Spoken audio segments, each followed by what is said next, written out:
Здравейте, днес ходих в Благоевград и си купих тези две неща. Едното е фигурка на Стич, другото е сапун. Така, сега да отворим сапуна.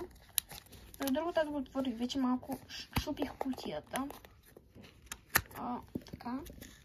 Има вътре очички, което е много сладко. За игра пише, че на капачката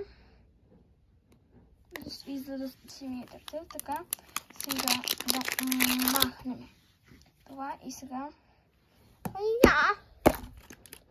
Ето така. Има една розова фигурка. Тук чакайте сега малко. Да, ще подспра. Ето така, тук. Има само една роза. Ето тук, чакайте да ви кажа. Значи, ето това е цялата колекция.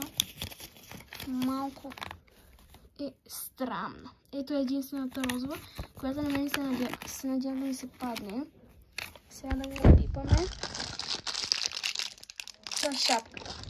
Това е 100% това е с шапката. Ето това с шапката ми се е паднало. 100%. Сега да го отворим.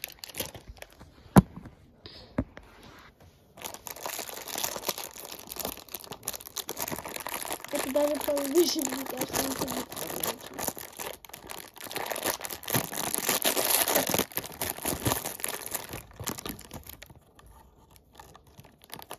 Не, как не познах, че ще ми се падне с шапката?